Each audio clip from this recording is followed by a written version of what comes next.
Hi folks, Alex Bisset with HB Communications, UC Sales Engineering, here to talk to you for a few moments about the arrival of your HB Telepresence Kit. We thought we'd make a short movie for you to give you a good look at what it takes to install the unit once it arrives at your location. So let's start by just taking a look at what the unit looks like upon shipping. So if we look at this photo, you'll see here the boxes that you'll receive with your HB Telepresence Kit. You'll receive one medium-sized box that will have your high-definition codec, camera, and audio device in it. And then this long box here will have the telepresence stand inside. And then in this case, this is a dual screen unit. You have two displays here. And then over here on the left-hand side, you'll see the base for the unit. So that's it. It's in a dual screen configuration. It's 1, 2, 3, 4, 5 boxes. And in a single screen configuration, it would be simply 4 boxes.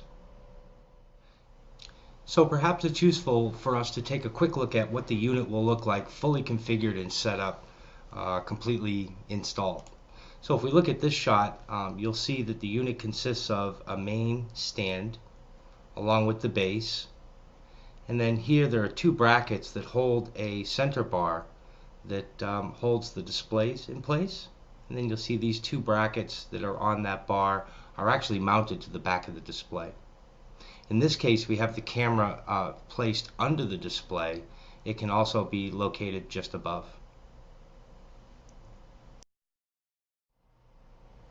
So once you've unpacked the base, the main unit, and the stabilizer bar, you'll go ahead and remove the packing material from the actual stand itself.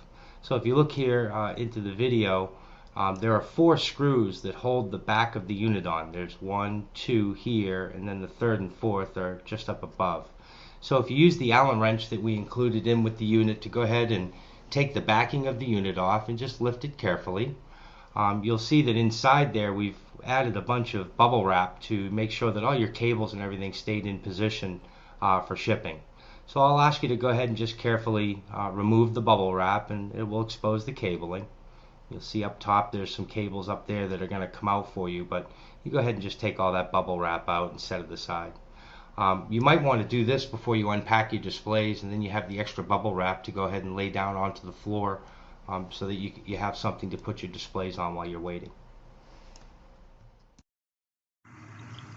Okay, so next we're going to go ahead and place the main unit onto the base stand. So to do that, you'll need a little bit of help from a second person. You can grab under the basket or under one of the bars, simply lift the base unit, place it onto the stand, and secure it with the 5 nuts.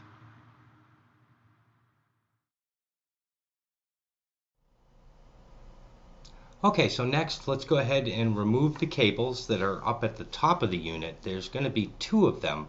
One here you'll see in the video on the left hand side that I'm removing there. That's actually a DVI cable with a VGA end as well. There's an adapter in that allows you to connect to VGA. And off to the right hand side is a Cat5 cable that we're going to use for your audio device in just a few moments. So go ahead and let those hang freely. And then you'll see when we turn the device around, on the front we've just gone ahead with some tape or some Velcro there and connected the cables to the front of those brackets. So let's go ahead and release those and let those cables hang down. And you'll see that each of those cables is labeled on the left hand side and right hand side. One will say display, power, and then down below, the ones that are a little bit longer that hang a little further down will say high definition camera. There's 2 cables for the camera. One is HDMI for video connection, and then there's also a power connection for the camera. And I'll show you those in just a moment. So next we'd suggest that you go ahead and mount the camera at this point. Mounting the camera is done with the 2 carriage bolts and the bracket that we sent. If I show you what that looks like, I have a pretty good picture here. On the front of the unit, the camera can be located either atop the unit or below the display. And in this case, we're going to suggest that you go ahead and install it here below the display. I'll show you also in the video here, we've got a shot of where we kind of mount that. There's 2 carriage bolts that plug onto the front. I'll blow that up for you a little bit so you can see it. So next, let's go ahead and hang your displays.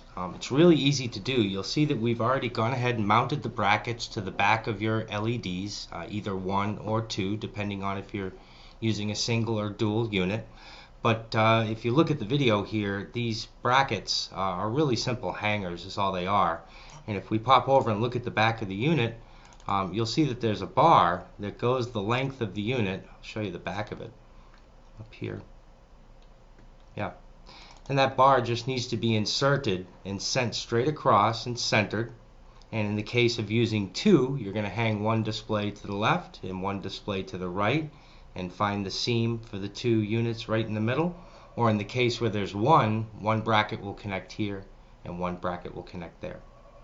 So let's go ahead and hang your displays.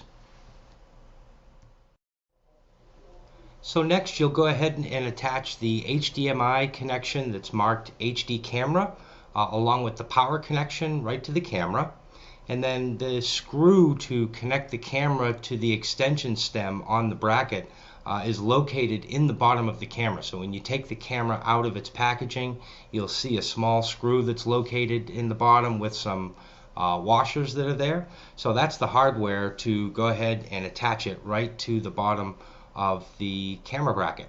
And once you've done that, you'll notice now that with it connected, you can lift that camera just as high as you'd like right to the bottom edge of the bezel on the display.